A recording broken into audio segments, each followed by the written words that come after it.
दोस्तों नमस्कार, आदाब, सत श्री अकाल। मैं पंकज कुमार आज हाजिर हूँ। दिल्ली विधानसभा चुनाव चल रहे हैं। दिल्ली विधानसभा चुनाव में एक सीट अपने आप में काफी चर्चा बनी हुई है, वह सीट है पटपड़गंज। दोस्तों पटपड़गंज विधानसभा सीट से आम आदमी पार्टी ने एक शिक्षक अवध ओझा सर को वहां से टिकट दिया है।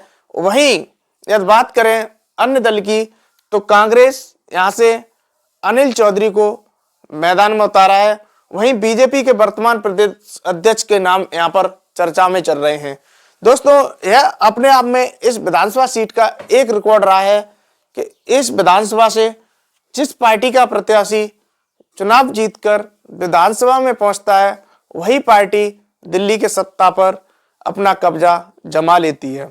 दोस्तों यदि यहाँ के जातिगत समीकरण की बात करें तो यहाँ पर लगभग जो 20% वोट उत्तराखंड के लोगों का है, उसमें से ज्यादातर नेगी समाज का है। और नेगी समाज के साथ साथ वहां पर जो नेगी समाज, ठाकुर समाज, इन समाज का सबसे ज्यादा, और रावत समाज, इन समाज का सबसे ज्यादा वोट बैंक पटपड़गंज विधानसभा सीट में है। वहीं बात करें इस क्षेत्र में लगभग 3 गांव और 16 अवैध कॉलोनियां आती हैं। दोस्तों यदि नगर निगम की बात करें तो नगर निगम के 4 पार्षद इस विधानसभा सीट के अंतर्गत आते हैं। उनमें से अभी वर्तमान समय में 3 पर भारतीय जनता पार्टी के पार्षद हैं, वहीं 1 पर आम आदमी पार्टी के पार्षद हैं। दोस्तों इस सीट की कहीं ना कहीं पहाड़वाद इस सीट पर हावी रहता है, क्योंकि यह यूके के प्रवासी लोग ज्यादा मात्रा में रहते हैं।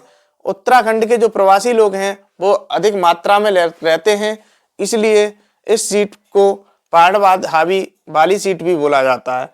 यदि बात करें इसमें कुछ नगर हैं, एक ईस्ट विनोद नगर और वेस्ट विनोद नगर, उसके साथ साथ चंदन विहार इलाके में भी यह लोग सबसे अधिक मात्रा में रहते हैं। दोस्तों इस विधानसभा सीट की बात करें तो 1993 में लास्ट बार भारतीय जनता पार्टी को जीत मिली थी और भारतीय जनता पार्टी के प्रत्याशी के रूप में ज्ञानचंद जी यहाँ से विधायक बने और विधानसभा पहुंचे। और वहां पर यदि बात करें विधानसभा पहुंचने के बाद भारतीय जनता पार्टी के मुख्यमंत्री बने, उनका नाम था मदन लाल खुराना जी। और मदन लाल खुराना जी इस जो विधानसभा सीट है पटपड़गंज, इसका अपने आप में एक रिकॉर्ड रहा है कि जिस सीट से जिस पार्टी का प्रत्याशी जीतता है उसी पार्टी का मुख्यमंत्री बनता है। दोस्तों यदि बात करें 1998 की तो यहाँ से अमरीश सिंह गौतम कांग्रेस के विधायक बने। यह सीट 1998 के बाद में ऐसी हो गई और 2008 के परिसीमन के बाद में सामान्य होती है। दोस्तों और 2003 में फिर अमरीश सिंह गौतम यहाँ से चुनाव जीतकर विधानसभा पहुंचते हैं और कांग्रेस की शीला दीक्षित मुख्यमंत्री बनती है। दोस्तों यह 2008 की बात करें तो कांग्रेस के जो अनिल चौधरी होते हैं वो यहाँ से विधायक बनते हैं और कांग्रेस की शीला दीक्षित यहाँ से मुख्यमंत्री बनती हैं दिल्ली की।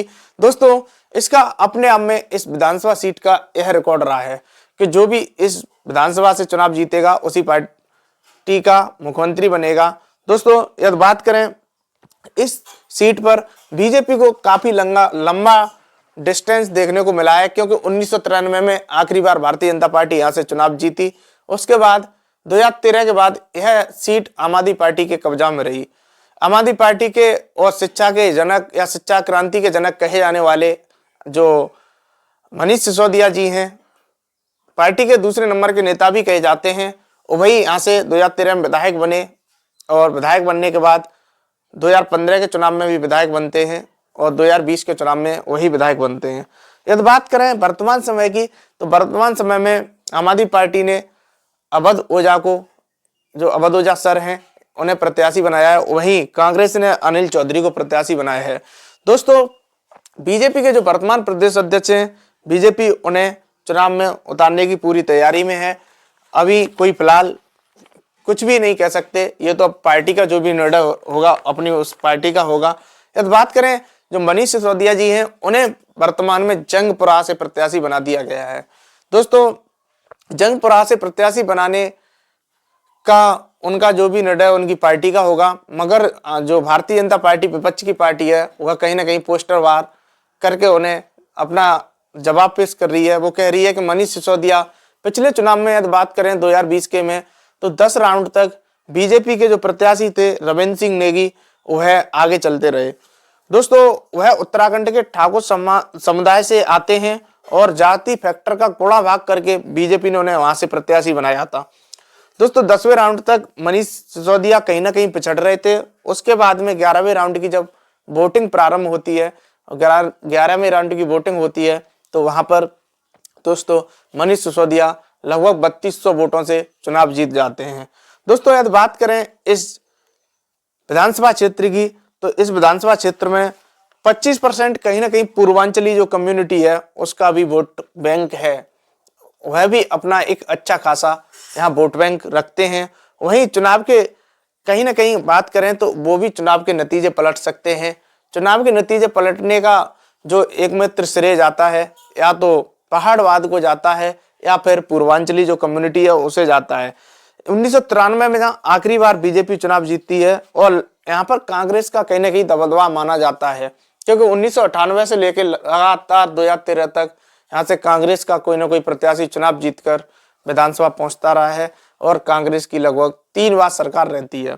दोस्तों यदि बात करें आपकी, तो आपके जो मनीष सिसोदिया जी हैं वो 2013 में इस विधानसभा से जीत दर्ज करके विजय के रथ पर चढ़ते हैं।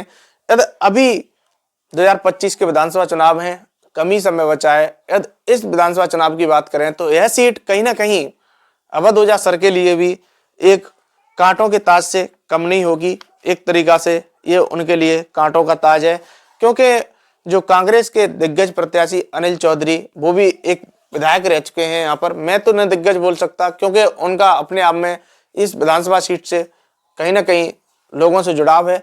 और वहीं बीजेपी का यहाँ पर वोट बैंक किस समुदाय से प्रत्याशी उतारती है वो भी अपने आप में एक फैक्टर निर्धारित करेगा, क्योंकि जिस समुदाय से प्रत्याशी आएगा वह समुदाय शिक्षा की तरफ मुड़ेगा।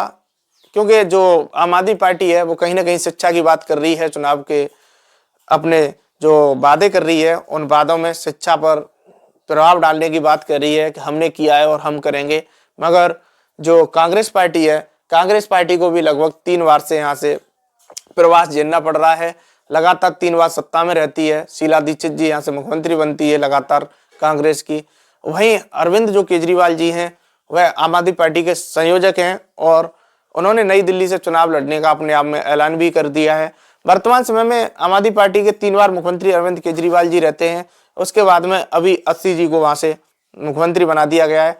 80 जी का जो क्षेत्र है वह कालका जी से ही चुनाव लड़ेंगी। दोस्तों इस क्षेत्र की बात करें तो इस क्षेत्र में 1993 में ज्ञानचंद्र बीजेपी से चुनाव जीतकर विधानसभा में पहुंचते हैं। 1998 से 3 तक अमरीश सिंह गौतम चुनाव जीतते हैं। 2008 में अनिल चौधरी कांग्रेस से चुनाव जीतते हैं। वहीं 2013 से लेके अब तक मनीष सिसोदिया जी यहाँ से विधायक थे और दिल्ली सरकार में। दोस्तों इस विधानसभा सीट पर जो 25% पूर्वी वोटर्स हैं उनके साथ साथ 20% पहाड़ी वोटर्स हैं वो अपने आप में एक निर्णायक की भूमिका निभाते हैं।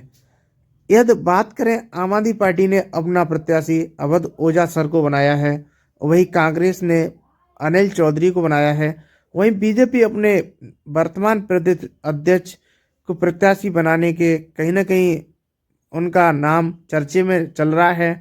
यदि बात करें जो भारतीय जनता पार्टी अपने प्रत्याशी को किस समुदाय से उतारती है, उसके बाद जो भी जिस समुदाय का फैक्टर है वह अपने आप में निर्णायक साबित होगा। क्योंकि दोस्तों इस विधानसभा सीट का जो भी वोट बैंक है वह इस विधानसभा सीट की जो पटपड़गंज विधानसभा सीट है इसकी जनता तय करेगी कि अपना जो विधानसभा में किसे विधायक बनाकर भेजती है। दोस्तों जय हिंद, जय भारत।